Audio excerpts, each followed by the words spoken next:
Olá, boa tarde a todos e todas. Sejam bem-vindos e bem-vindas ao nosso segundo encontro, ao nosso segundo seminário internacional sobre cruzadas e ordens militares. Bom, esse evento ele tem algo especial. No próximo dia 20 de outubro, fará exatamente um ano desde a primeira edição deste evento e a criação da Sociedade Latino-Americana de Estudos sobre Cruzadas e Ordens Militares. Estas foram iniciativas coletivas, fruto da parceria de pesquisadores e pesquisadoras latino-americanos e pesquisadores e pesquisadoras europeus, pesquisadoras e pesquisadores europeus. Desculpa, estou um pouco nervoso, desculpa. O diálogo com os e as colegas do CIDEUS, nesse sentido, tem sido fundamentais. Além disso, o esforço de integração e parceria neste lado do Atlântico tem sido igualmente frutuoso entre as diversas universidades brasileiras e com o nosso colega, o Esteban Greif, em Buenos Aires. Buscamos, dentre outras coisas, contribuir para as pesquisas e discussões acerca das cruzadas e das ordens militares, reivindicando, tal como o historiador Joseph Morcel, em 2003, apontou, o lugar da América Latina no estudo da alteridade medieval, e no caso específico, sobre as cruzadas e as ordens militares. O presente evento se apresenta, portanto, como um esforço para ocupar e ampliar esse lugar. Agradeço a participação de quem nos assiste e a parceria com os pesquisadores e as pesquisadoras durante essa nova edição do evento. Desejo a todos e todas uma ótima jornada de estudos durante essa semana.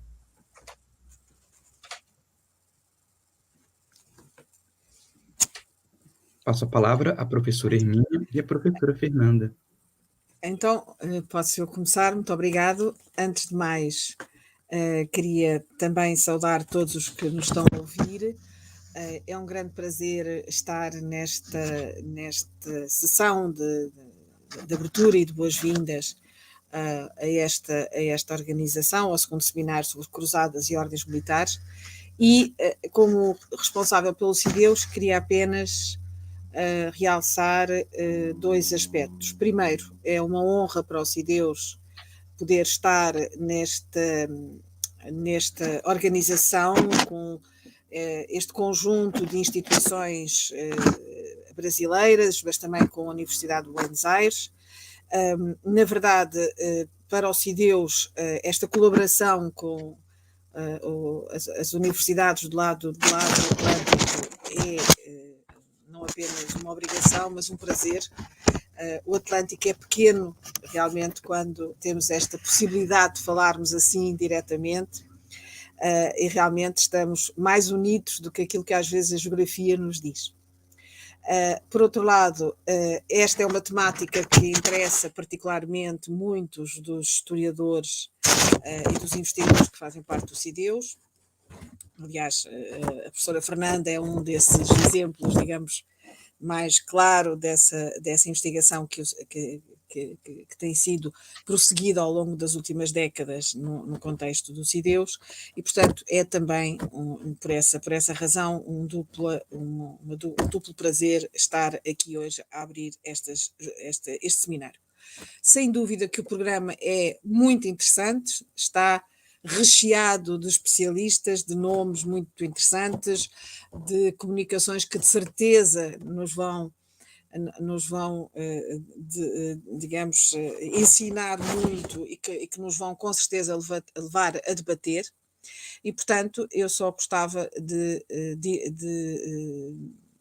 no fundo, agradecer a todos a presença, desejar uns bons dias de seminário, e dizer que, obviamente, o CIDEUS não só está aqui, como apoiará no futuro estas e outras iniciativas, porque exatamente é deste convívio entre investigadores que o conhecimento e o saber se vai fazendo e se vai melhorando, e nós precisamos de falar uns com os outros exatamente para que o conhecimento se consolide e avance.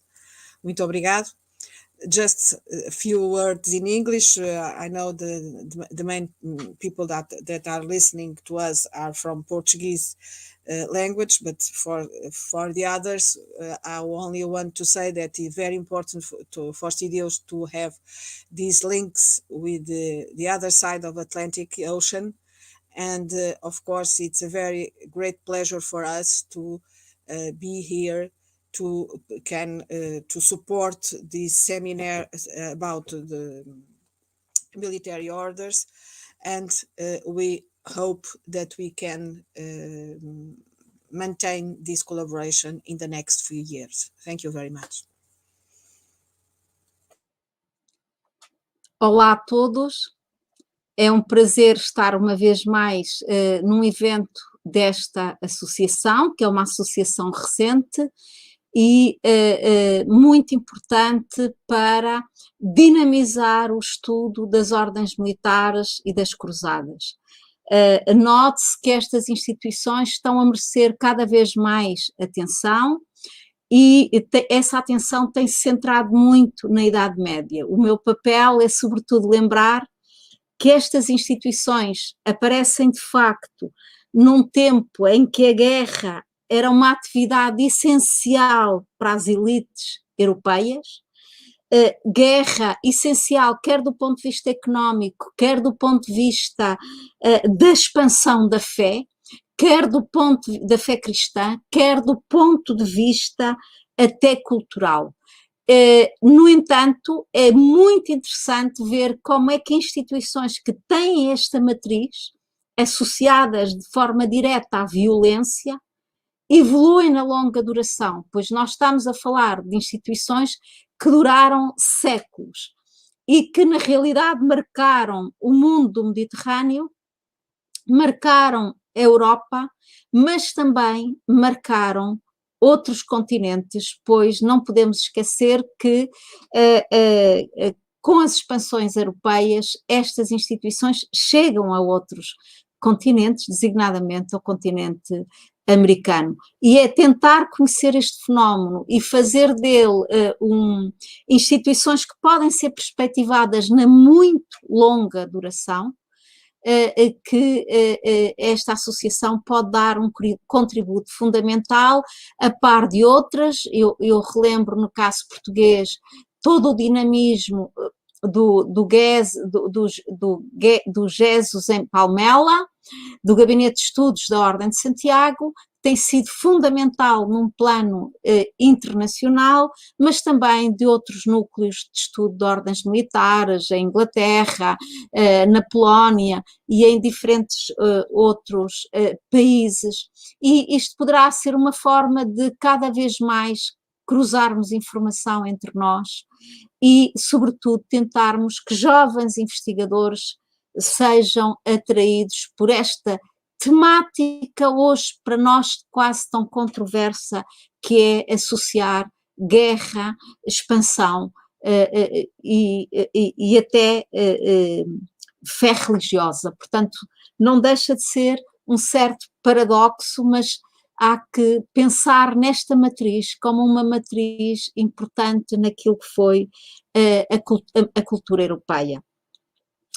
Hello, everybody. I think this is a very important institution to study the military orders and the Crusades as a global phenomenon and something that could be studied in the long term. Thank you, and we expect to have a very interesting meeting. Olá, com grande alegria que estamos aqui persistindo na construção desse espaço de interlocução. É com muita satisfação. E gostaria de me juntar aos colegas e saudar a todos. E gostaria também de acrescentar que, apesar do título ser Associação Latino-Americana de Estudos sobre Ordens Militares e Cruzadas, estamos abertos à filiação de pessoas de todos os lugares do mundo para o desenvolvimento de redes de pesquisa. E que tenhamos sucesso, mais uma vez, nessa empreitada. Falarei some words in English. I'd first like to join my colleagues and greet everyone It is with great satisfaction that we see the initiative prosper when we hope that the space for dialogue will expand. Thank you for everyone.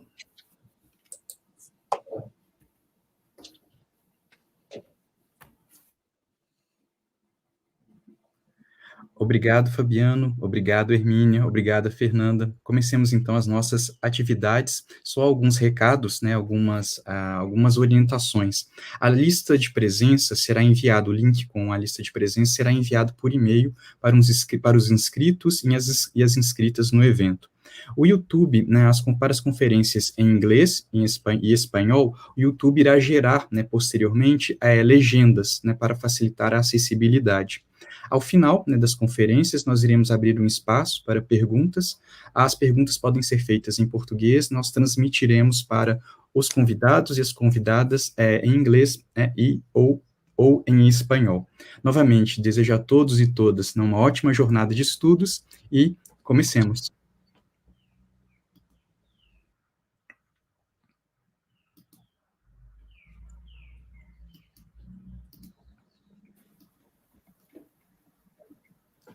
Welcome, Professor Jonathan Phillips. I will to introduce you. Professor Jonathan Phillips é professor de História das Cruzadas em Royal Holloway, Universidade de Londres. Ele é autor de numerosos livros sobre o assunto. O mais recente, The Life and Legends of the Sultan Saladin, descrito como uma soberba e enorme pesquisa. Um dos livros do ano escolhido pela Times em abril de 2019. Ele tem sido traduzido para o português, italiano para o português e o italiano. Inicialmente, títulos anteriores incluem Holy Warriors, A Modern History of the Crusades, The Second Crusades, Extending the Frontiers of Christendom, and the Fourth Crusades and the Sack of Constantinople, ambos de 2009, os títulos anteriores de 2009, 2007 e 2004. Phillips tem apresentado alguns programas de rádio e televisão, incluindo The Cross and the Crescent, no History Channel, e The Road from Christie to Constantine, pela PBS. Ele também é coeditor, né, com o Dr. Iris Chagrir, da revista acadêmica Crusades. Em agosto de 2021, foi eleito presidente da Society of Study of the Crusades and Latin West. Professor Jonathan Phillips, welcome to our seminar. It's an honor for us, your presence here. So I would like to ask you to begin, please. Well, thank you. Well, it's an honor to be invited. And I'm sorry, everybody, to have kept you waiting a little bit at the start. That was me and technology not getting on brilliantly. But anyway, no, it's a real delight to be asked. And thank you so much. I appreciate it very much. And it's just great to see the energy that this committee has generated and holding this event across all these different, you're juggling a lot of time zones. Good morning, good evening, and the range of speakers that you've got. And so I think that's a really sort of interesting and exciting development. And I hope that you have close relations, of course, with the SSCLE, perhaps your big brother. And I mean that in a fraternal rather than an Orwellian fashion. But we very much also hope to have your scholars with some representation at the main SSCLE event next summer at Royal Holloway over in London. So thank you again, and I'll get going now and talk for probably the next 40 minutes. I think I've negotiated with you about the challenges of writing about Saladin. And so if we could have the first slide up, please, Neto. We're doing this in a slightly curious way. Can you see the first slide at home? 1 minute, please. It's here.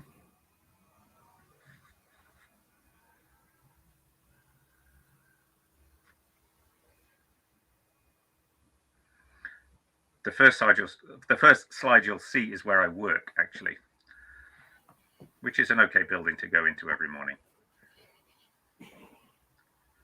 Okay. So if we could go to the first one after that would be great. Perfect. Okay, can everybody at home, is that all working yet? Shall I press on, Netu? Yeah, that's the second one. Okay, let's just go back to the previous one if that's all right. Great. Okay, so I suppose what I'm talking about this evening is a couple of different things.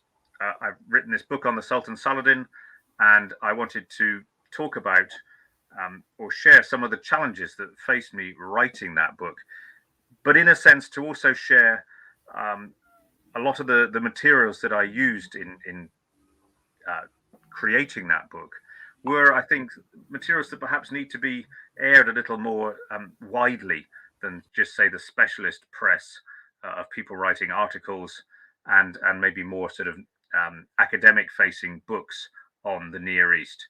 Because I think as we look to develop our subject and indeed the SSCLE, I think part of what I'm interested in doing is drawing a wide range of people into our conversations about the Crusades.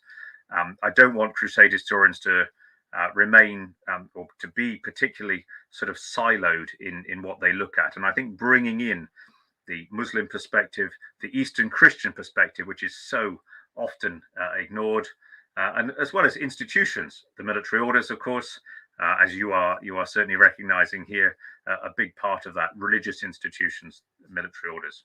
So I suppose I'm looking for a broader and more inclusive, perhaps, understanding of the Crusades and their interactions and impact upon the societies in which they took place. Well, the project that I was engaged with started as a modern history, because as you can see on the screen, I hope there's an advert for the Inanna Dance Theatre. I was in Damascus in 2009 at a conference, and I saw an advert for Saladin, the ballet. And if we could have the next slide, you will see what it looked like. And I have to say, ladies and gentlemen, dance theatre is not my thing, and this didn't really change my view on it. It was in the main downtown theatre in Damascus, where Assad still makes his speeches. And it was the opening night. It was preceded by about 40 minutes of speeches denouncing Israel. And then it was about a 2.5-hour performance, which just covered Saladin drawing the Arab world together, defeating the drunken crusaders and recovering Jerusalem for his people. And by the end of it, everybody was clapping along. There were no surprises. It was all very, very friendly, very excited.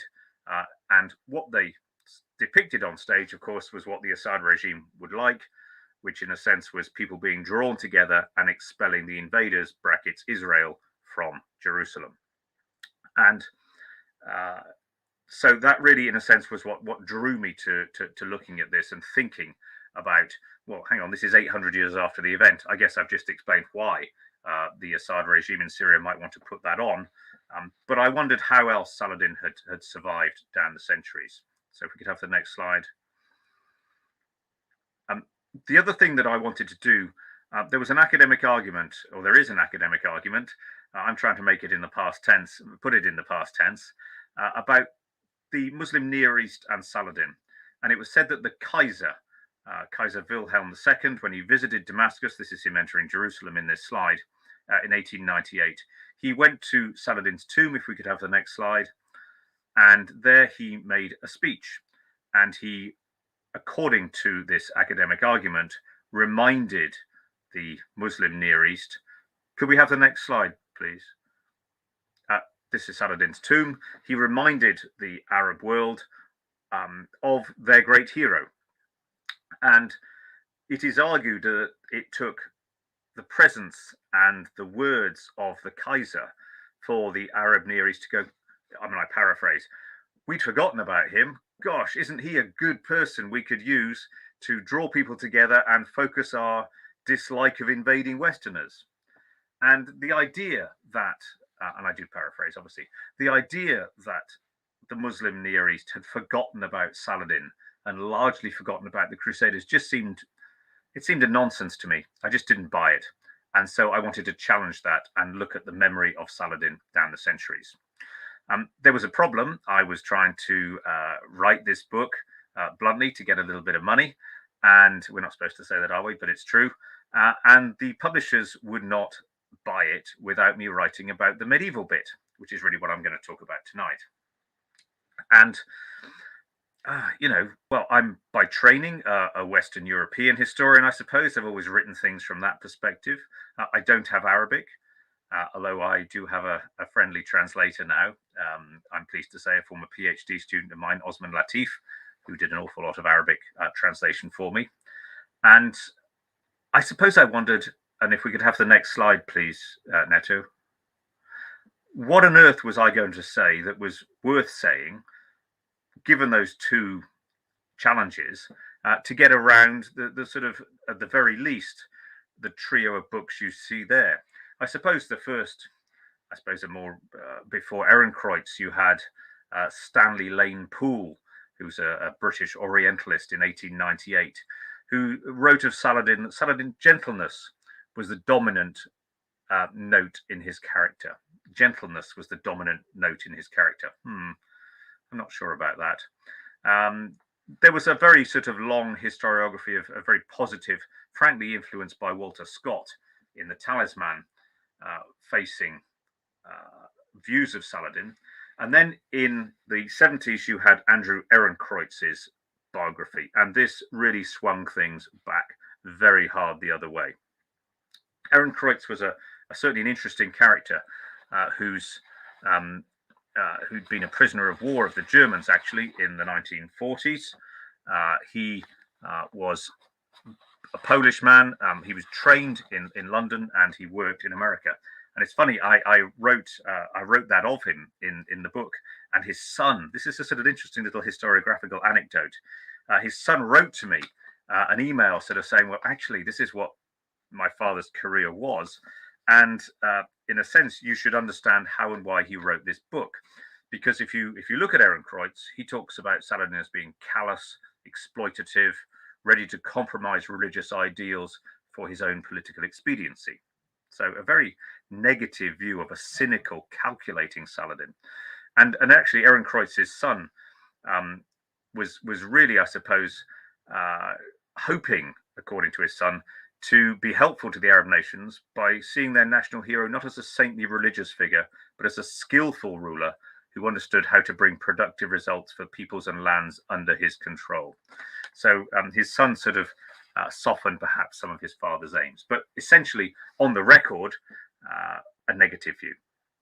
That's followed by the middle book here, Lyons and Jackson, Saladin, the Politics of the Holy War, which is incredibly learned, uses an awful lot of material that's not been brought into play very much before. Al-Qadi al-Fadil, part of Saladin's sort of secretariat, his letters, which still remain unedited, they brought those into play.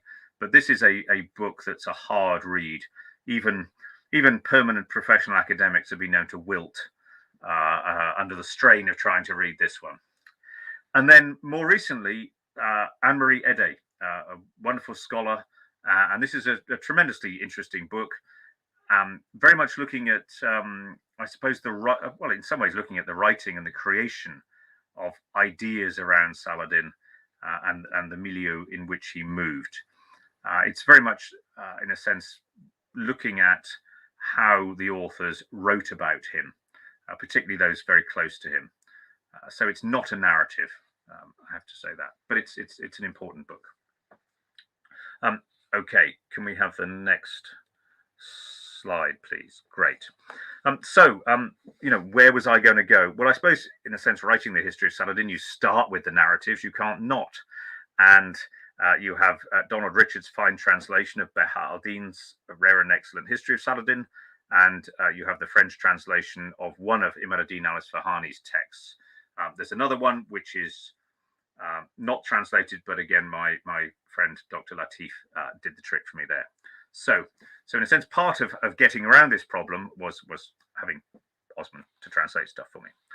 But there's this, I suppose, part of the challenge of writing about Saladin is that people, including Ede, are effectively saying that people like Beha ad-Din's writing is perhaps so close to him that it's uncritical and other writers have talked about this as well.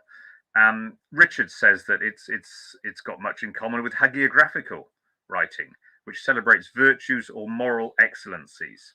And there's perhaps a point where Saladin is praised for his faith, his piety, his observance of holy law, his justice, his generosity, his bravery, mercy, chivalric behavior. I mean, it dazzles some historians to the point where it's almost sort of written off. It's too much a mirrors for princes. It's too good to be true. And the first section of it very much kind of fits that genre. But I think it is worth, and this is where actually I'm fortunate because I get to teach a lot of this at Royal Holloway, University of London. I teach a final year special subject. So I get to go through the text, well, the ones in English anyway, pretty intensively with my students. And as many of you know, I suppose this is teaching-led research rather than research-led teaching, but it can swing both ways. And if you're in the classroom with students going through things very, very tightly, that's a rewarding experience. And when you look at the later bits of Bahar al-Din, there are sections where Saladin is criticized by his associate. There's a point where they're looking to resist the siege of Jerusalem, Richard's sort of second march, and Saladin points out to his emirs their responsibility to Islam, the fact they've been paid from the treasury, and initially they all say yes. And then an hour or so later, they've all sat down and they criticize his decision, and they come to the tent and say, you've got this wrong. And so there is, in a sense, Bahar al-Din is comfortable with relating times where, not many, but some times where he thinks his boss has got things wrong. And I suppose that is the story. The later part of the crusade, there are more downs than ups.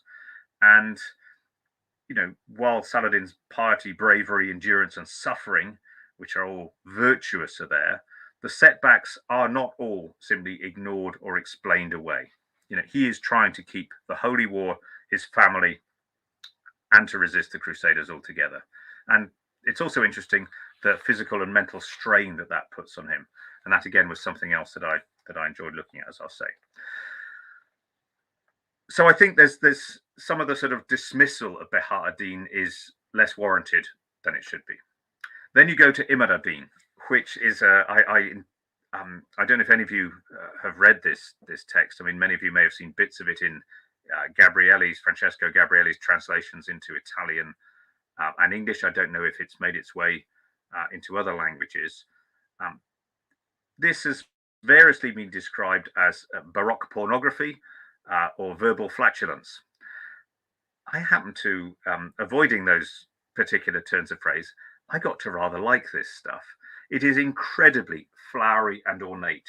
This is a man who revels in high-end language and is obsessed with basically showing off what a great writer he is. And there's a point at which, if you're looking for a straightforward narrative, forget it. But if you want him as a stylist, he will maybe mention a word or an image, say a sword or something like that. And then you think, oh, here he goes.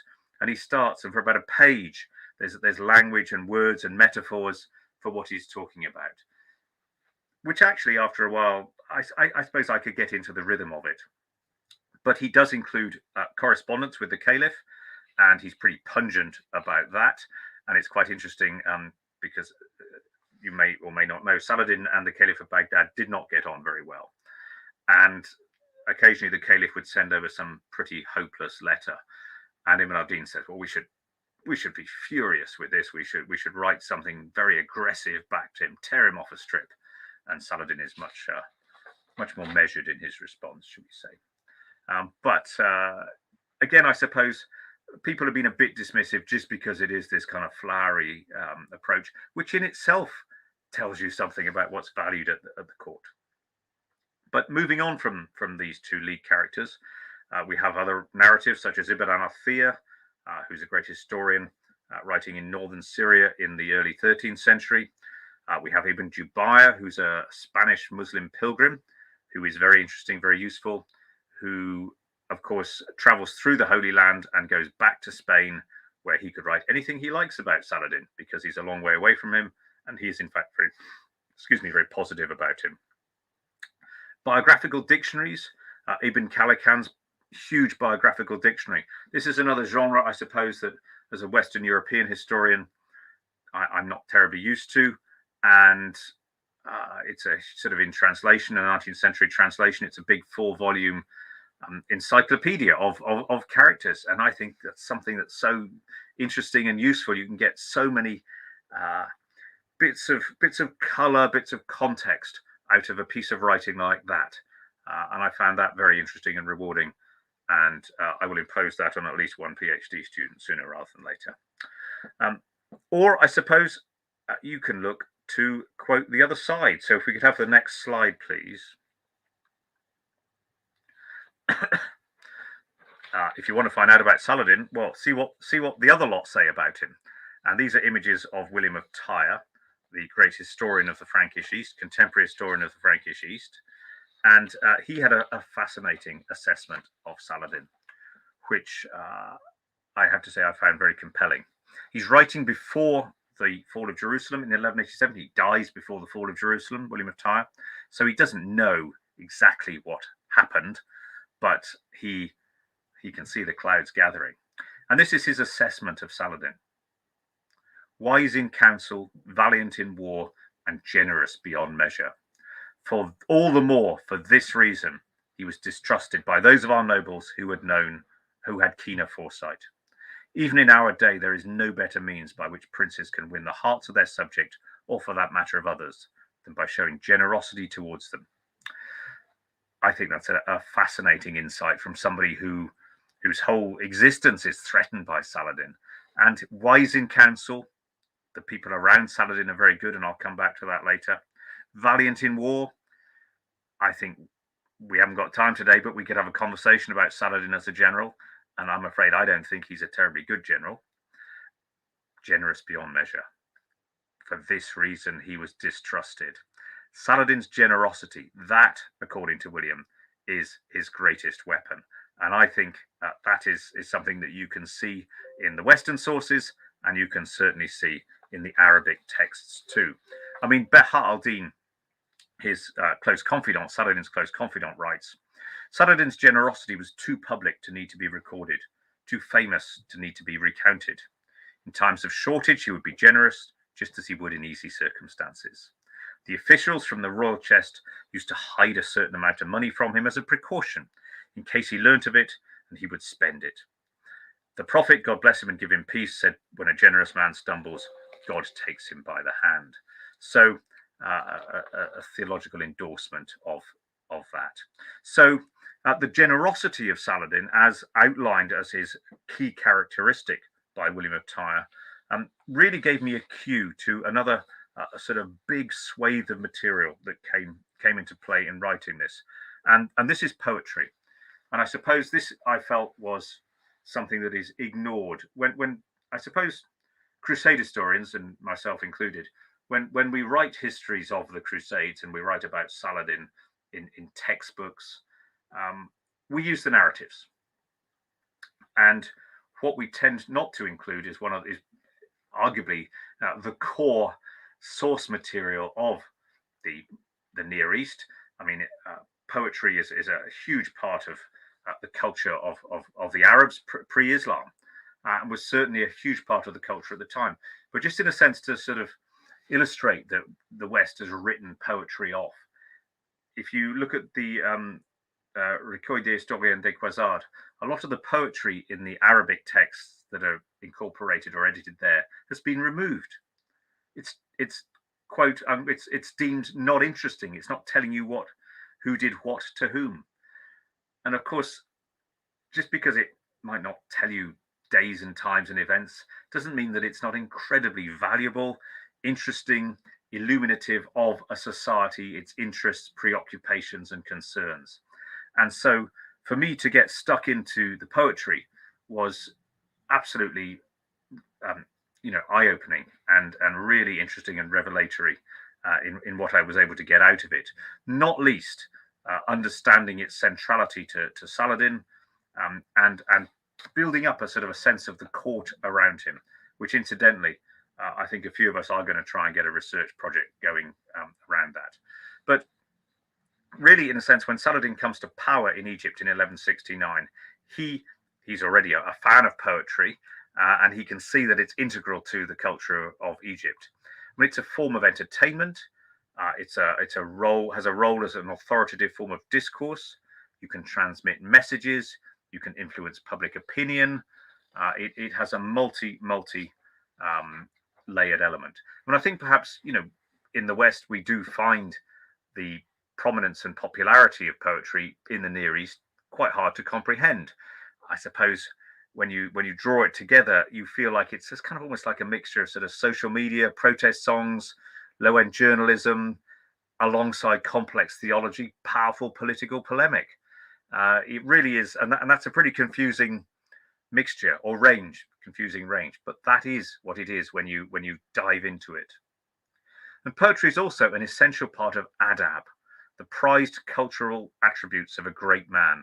And adab is something that, again, looking at this society, you have to get a handle on. I suppose very crudely, chivalry is a parallel. But if you want to have adab, then you need to be a poet. You need to recognize poetry. You need to be able to compose it and sponsor it.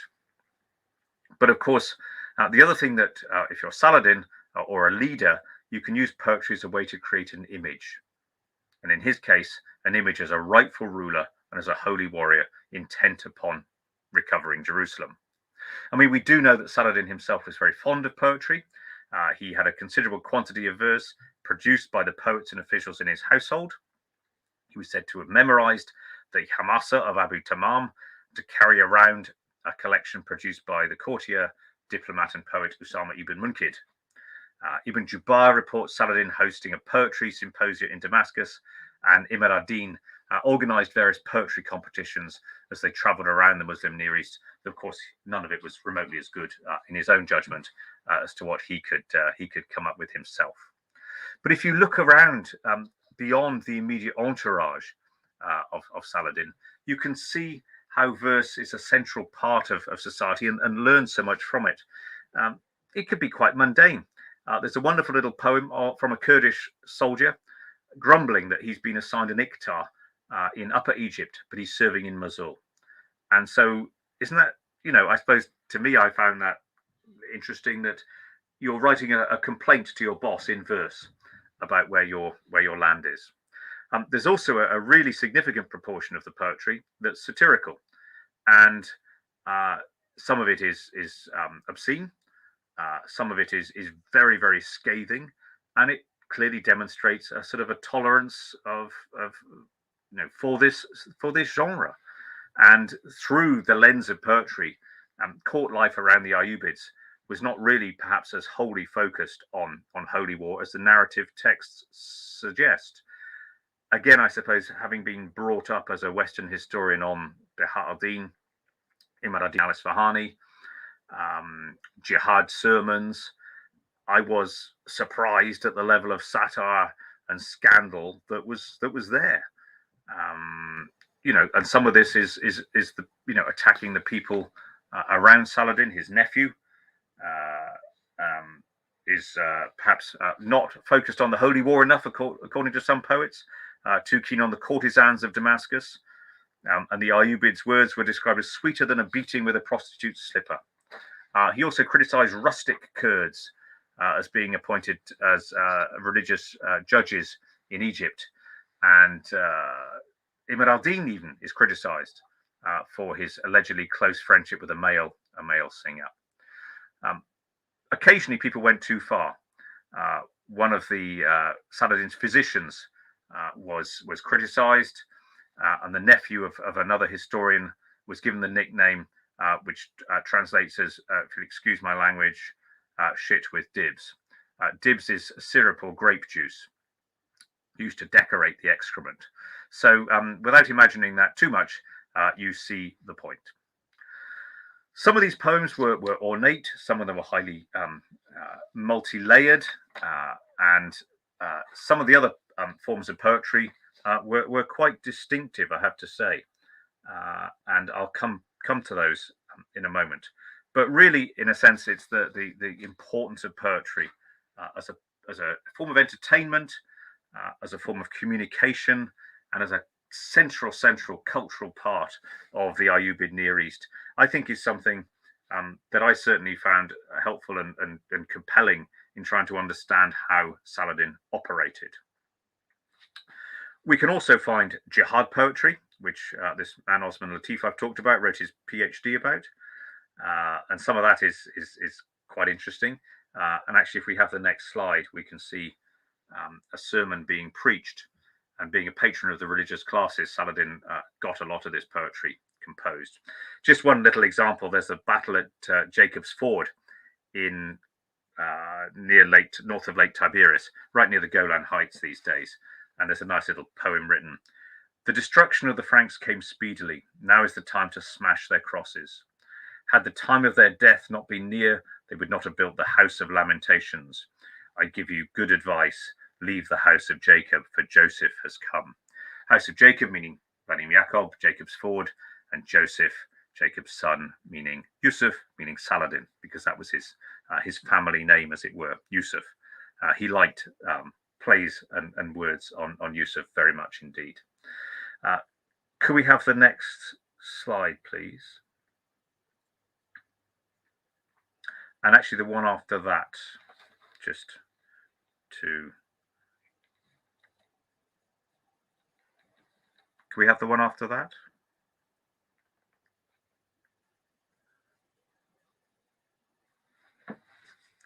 Neto, can you just move the... Yeah, perfect. Okay.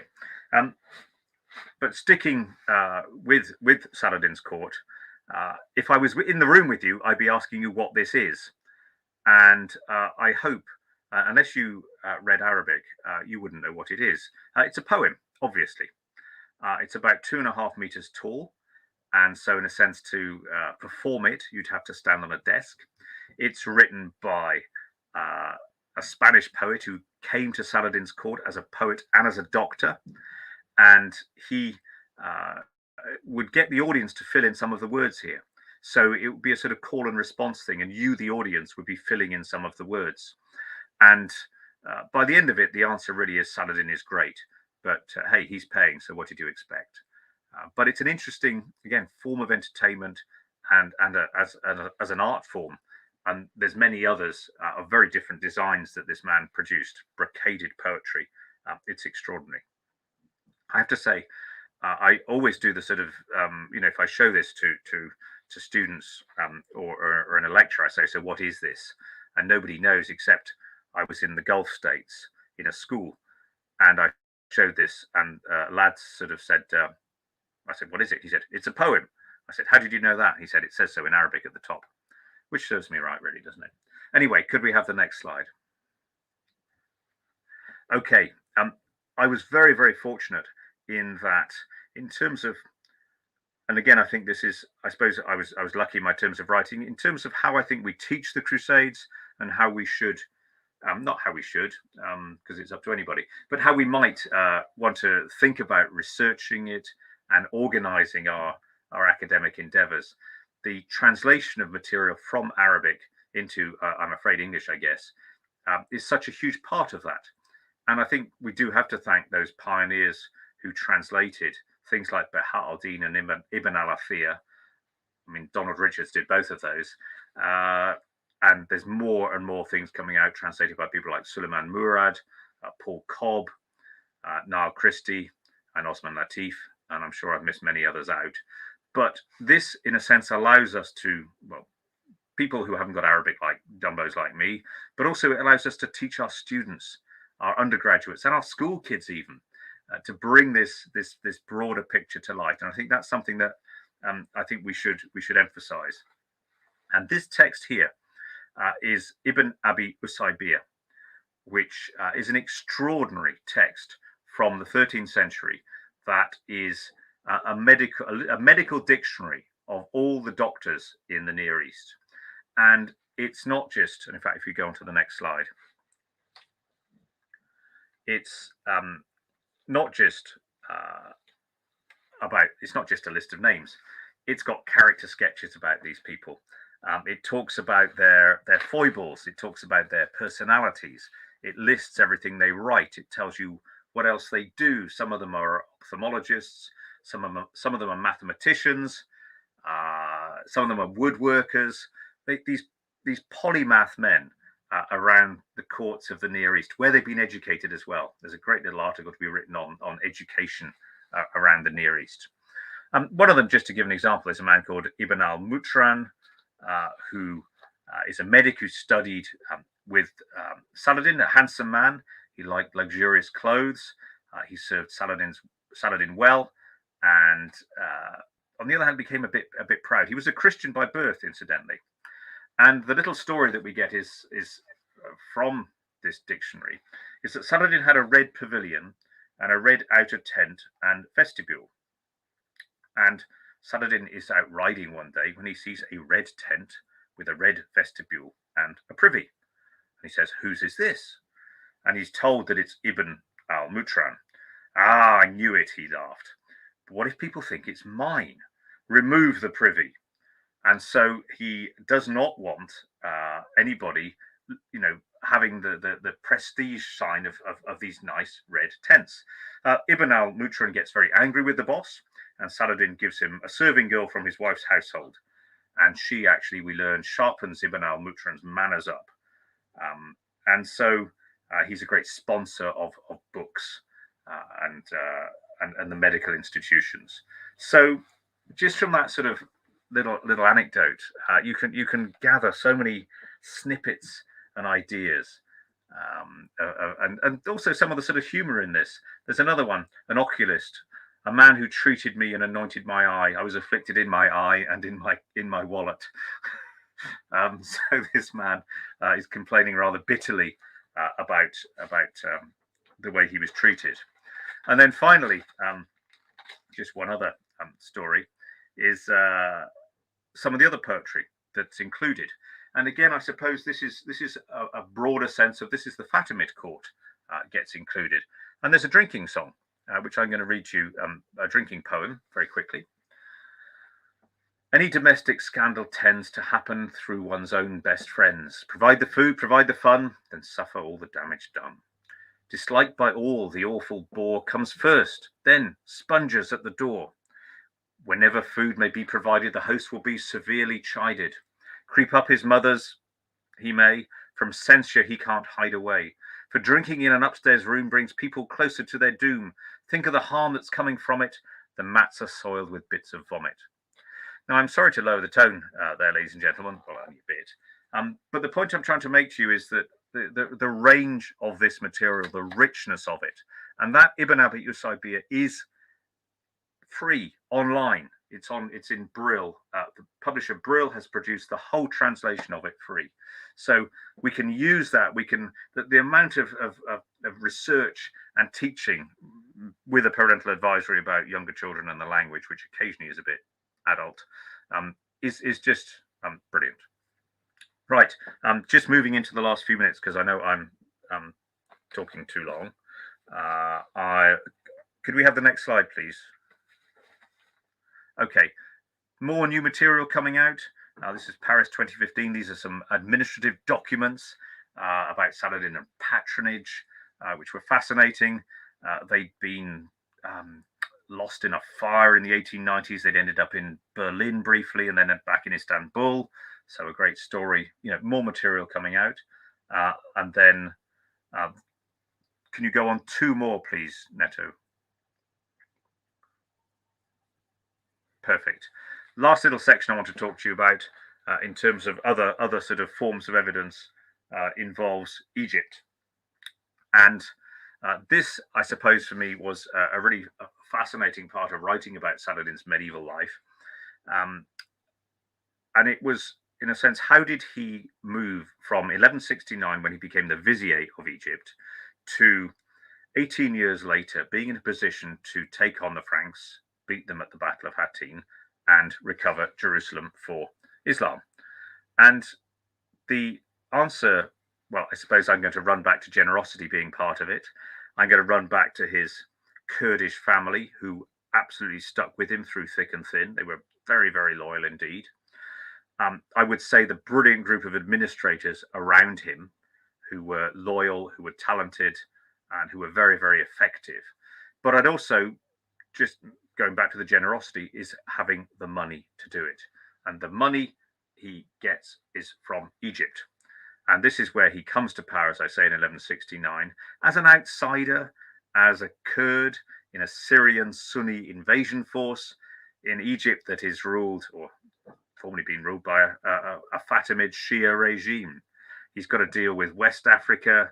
He's got to deal with Ethiopia. He's got to deal with the Greeks, the Crusaders, the Franks, and the previous regime's discontented former representatives. And the way that he holds on to power, I think, is very illuminating. Is I suppose I admired. Actually, I came to admire very much, from that standing start to building his own empire. And let's be blunt, he was an empire builder for his family, and doing that in Egypt. And it's the wealth of Egypt which is crucial. And two things he did when he got control of Egypt. The first thing he did was that he launched basically a doomsday book. And if you, I have to say, economic history, not really my thing, but he did commission a survey, a really close survey of the value of every piece of land in Egypt. And it really is incredibly detailed, doling out of seeds, which particular crops in every little farmstead there. So in other words, he has an up-to-date understanding of how much he can squeeze out of Egypt, how much he can tax and raise money. And of course, it's a huge amount. So I think his desire to understand where he was in control, get an up-to-date picture of the resource at his disposal was interesting. And then the next slide. The other thing that he does almost immediately is to ask for a book of rituals of the Fatimids to be produced. This is done within a year of him taking office as vizier. And he, in other words, he wants to understand how Egypt functions in a visual sense, the importance of public ritual and demonstrations of display.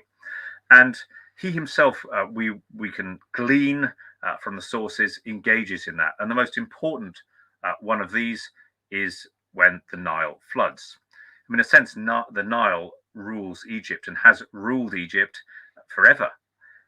Because the flooding of the Nile, if you think back to the satellite picture, is what gives the fertility to the land. Too high, you've got problems.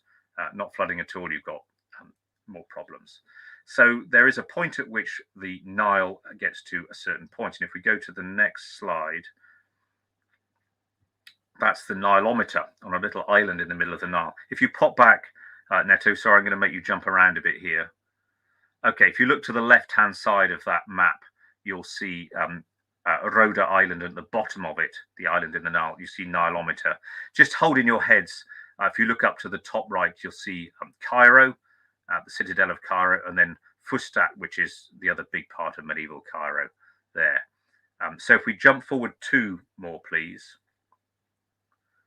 We have here the Nilometer, and there's a ritual in which the same family is looking after this building, and the man has to sort of semi-strip, hang from this Nilometer, where he's perfumed with various, fragrances by the ruler of Egypt, and it is pronounced that the Nile has reached the correct height, the height of plenitude, and everybody's going to be okay, and the government can tax you. And there's huge processions from the citadel in Cairo down to the Nile, across to the Nilometer, and there's prayers, and all the way back again, and great celebrations, lots of sweets and things like that. So, to my mind, the fact that Saladin wanted to know about that sort of thing and participated in it, in a sense, in a different culture, in a different city to, obviously he's never been, maybe he had been to Cairo before 1169, but not sort of lived there, certainly not under his own sort of control, I think was a really fascinating glimpse into how he operated. And as I say, using that economic survey was a big part of that. So if we just go to the next slide, this really then leads to where I'm going to finish this evening, which gives him the resource to and the confidence to build his empire in Egypt, to feather his own nest, because while Saladin is the hero of Islam, he is also undoubtedly a usurper and an empire builder. And he takes on his former patron, Nur al-Din, the Sunni Syrian Turkic ruler. There's going to be a civil war between them in 1174. Saladin is also very lucky, and Nur al-Din dies just as there's about to be conflict between them. And then Saladin spends the next 12 years fighting his fellow Sunni Muslims before he gets control of Damascus, Aleppo, and Mosul, and is then able to make this fragile coalition of his own people and the Zengid families to take on the Franks, who are doing a good job of fighting amongst themselves, as you probably know, and defeat them here at the Horns of Hattin. So I think that is where I will draw things to a halt. Just to I suppose underline, well, first of all, actually, what an exciting thing it was to do, and I think I can recommend to all of you doing things new, things that you know little about, the excitement of learning new things. I guess that's why we're in this game, isn't it? But also, I suppose, to underscore my wish to bring a wider range of sources to bear on what we do. Thank you very much indeed.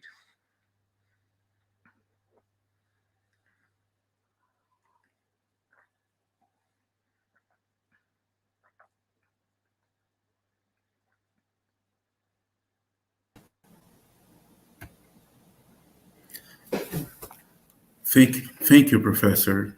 It's fascinating. Now we have some questions. Bruno Dirceu. Bruno, está desligado, Bruno. Professor Jonathan, thank you for your conference. I would like to ask you to make a question.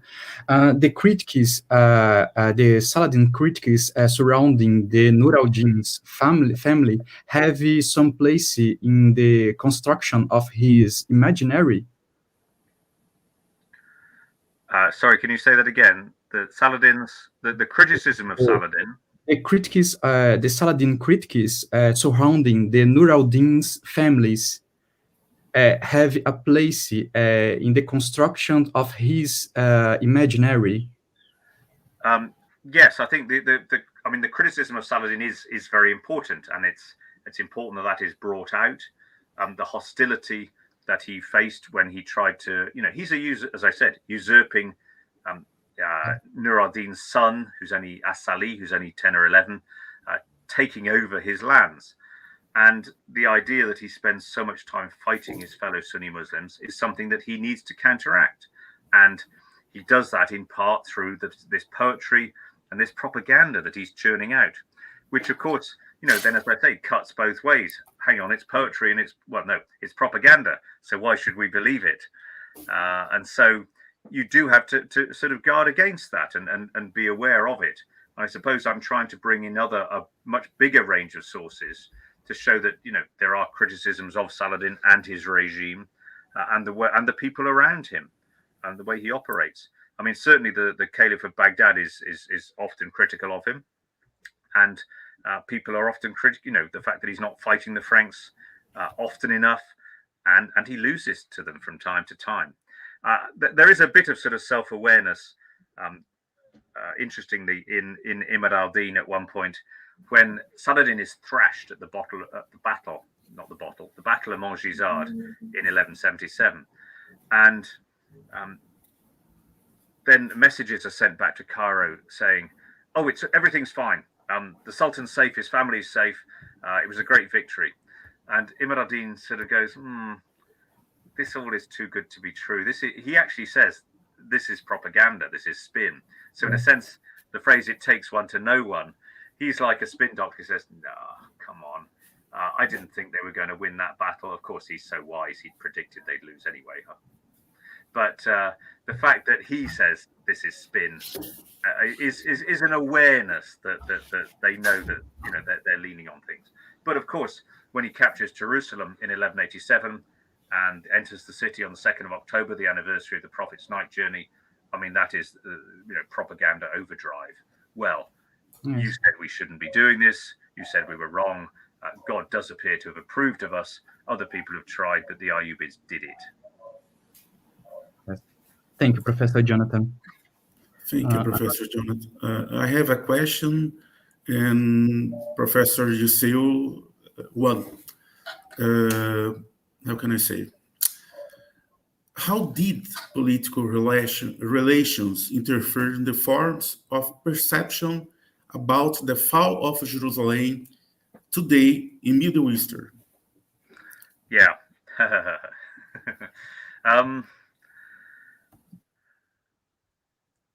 How do forms of perception? Well, in a sense, if you're asking about the legacy of the medieval times, then I guess that's the last third of my book. That's the modern memory and legacy of Saladin that I certainly spent a lot of time exploring. I think those the ability to recall Saladin and the Crusading era is something that wasn't forgotten in the Muslim Near East or the Arab world, and was there throughout the centuries in various forms in terms of texts, verse, travel documents, poetry, legal documents, etc. So it's always been there. But then, yes, it's very much brought out by various groups who want to remember it, and in a sense, people always not drag up the past. People invoke the past for presentist reasons. You choose what you want to do. But I also think Saladin, while he's there as, in the sense that the question was about geopolitics, yes, absolutely, because but I'd also make the point that he is there as a sort of central cultural figure in the Near East, as somebody who, yes, drew people together. He threw out invaders, and of course those are terribly powerful motifs to so many different regimes, ideas. But he's also attractive in a wider cultural sense. He's there in drama, literature, poetry, songs, film, as a good ruler. And okay, the usurper bit tends to be ignored, and the execution of people, not just Franks. He crucified one of a Sunni religious opponent near the end of Saladin's life, so towards the end of his life. He's there as a good, just, merciful, honourable ruler, and so he's invoked for that reason as well. And I think those are some of the reasons why he lasts so long down the centuries. You might say that the Sultan Baybars actually is the man who breaks the Franks in the Holy Land, and he is, in that sense, the person that does it. And he has an afterlife in the Song of Baybars, which is sort of performed on street corners. There's probably 30 people making their living doing it in Cairo at the start of the 19th century. But he hasn't had the wider traction, in part because he didn't get Jerusalem back, and that's obviously crucial to Islam and to Arabs, but also because I think he was just a really nasty piece of work. Baybars is not admirable unless you're just simply results driven. Baybars is not an attractive figure to base your call around. So I think there's sort of more to it than simply the Jerusalem element. I hope that answered the question a little bit. Thank you very much. Our next question is a question from Professor Fernando Olival. Archaeological sources, yes. Thank you, Fernanda. That's a really interesting question, and I should have mentioned that. I suppose. Yes, archaeological sources are important. Material culture generally. Saladin's always giving out gifts, robes of honor, and some of those survive. A lot of inscriptions that Saladin left in place in Jerusalem, and certainly the way that he the redecoration of the Al-Aqsa Mosque and things like that he some of which survives, but also in the sense particularly of, I suppose, Vadim Yakov, Jacob's Ford, my great friend Ronnie Ellenblum, who sadly passed away at the start of this year, excavated Jacob's Ford, and that is simply the best, in my opinion, easily the best medieval archaeological site in the world, because it was built in October 1178 and destroyed in August 1179. Nothing there before, nothing there afterwards. And so, you can, if you walk up through the minefield, as I did on Ronnie's advice, You can find, where the stone was being cut when the siege started. You can find the troughs for the oxen. You can find piles of arrowheads, and they found 6 skeletons. So, in a sense, if you want to understand war as well as that particular siege, then you can do it. I think there's an awful lot more very exciting archaeological work being done, particularly by the Israelis, about battlefield archaeology at Hattin.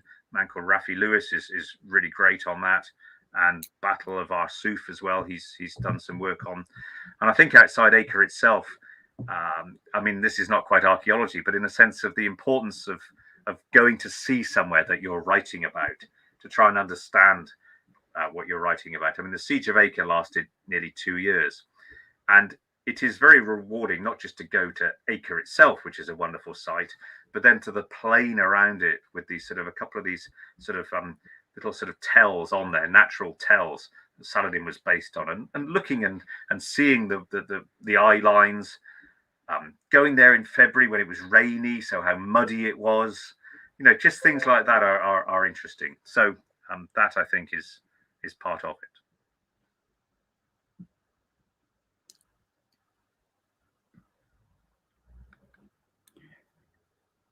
Thank you, Professor Jonathan.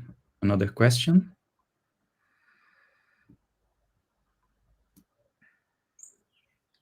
Yes. The libellus. The construction of Saladin's image in the West. This is a text that's thought to have been written, according to the latest editors, in Jerusalem, and is interesting how it's moved back to the West and its influence. It's I mean, in a sense, there is another whole paper on Saladin's legacy and image in the West, and how that changes from being the son of Satan, as it were, in 1187, when he captures Jerusalem, to the more positive image thereof. And the libellus is part of that spectrum. I think it's worth noting how much perhaps it's an easy thing to fall for, that Saladin suddenly sort of is this shock figure in 1187. The West knows him quite a bit before that. There have been enough embassies in the preceding 18 years, which he's been in the frame. He's in letters. There's been diplomatic exchanges with particularly the German emperor, and diplomatic missions between the German imperial court and Saladin, and deals with the Pisans and the Genoese. So he's not this kind of bolt from the blue figure. So that, in a sense, he's becomes a literary figure, a representation, a diabolical individual. But that washes away pretty quickly. The libellus is in the sort of sharp sliver, as it were, with the fall of Jerusalem, before people get more familiar with him, or some Western writers, particularly from the Richard the Lionheart press pool, should we say, who start beginning to generate a significantly positive view of him. So no, thank you for the question. Yeah, it's an interesting and an important source. Thank you, Professor Jonathan. Last question, and after we'll finish the conference. A few more medieval Western authors who wrote about Saladin in their books. Thank you, Neto. Yes, quite a lot of Western authors write about Saladin. I suppose the famous ones are Dante, people like that, Boccaccio. But again, I was interested to look before and behind that, if you see what I mean. The people who you might, for example, there's a poem written to the German king in 1206, saying that you should give money away when times are good, little bits of money away when times are good, not give away huge amounts when you're desperate. Saladin gave away money when times were good. So he's a benchmark as early as about 1204, 1206 to a German king for a poet to use him to sort of castigate his ruler in that way. We find other odd bits of evidence. I mean, these aren't sort of writers in the way that Neto was asking, but in a sense of, we find a couple of kids being called Saladin in Oxfordshire in England. Could you imagine christening your child Saladin after the fall of Jerusalem? Interesting. The word, on the other hand, is used in a pejorative sense. Saladinistas is a word used to describe some pagans in Northern Europe in the 1230s, I call my students Saladinistas as a collective, which they don't mind. But also, he gets this, he's in the Handbook of Chivalry, the Ordre de Chevalerie, in the 1220s, where he's one of the main heroes, again, his transition. And then he's a whole literary career in literary works. He can disguise himself, come to the West secretly, all sorts of things like that, seduce women, auto-baptize himself on his deathbed without his immediate family noticing. It's all complete nonsense, but it's a sign that the West feels comfortable with this figure who embodies a lot of the values that they admire.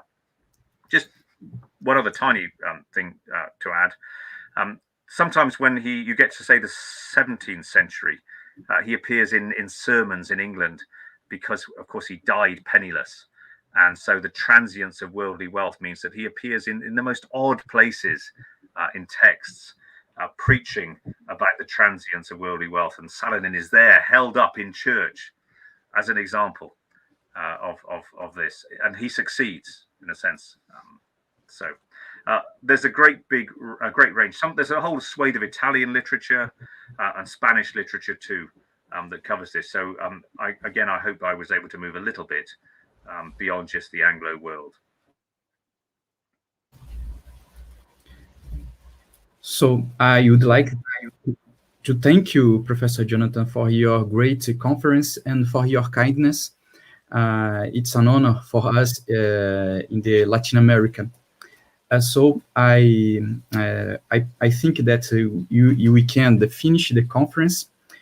E eu gostaria de deixar o convite para a próxima conferência das 5 horas da tarde com o professor José Santiago Palacios Ontalva, que irá proferir a conferência Las Órdenes Militares Hispanas em la Guerra Peninsular, Participação e Dimensão.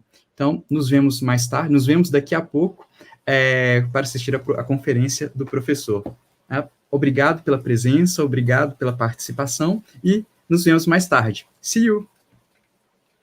Thank you so much, everybody. Thank you for asking me. Thank you for listening. And I hope the rest of your conference is I'm sure it will be a great success. Thank you, Professor. See you. Thank you, Professor. Thank you.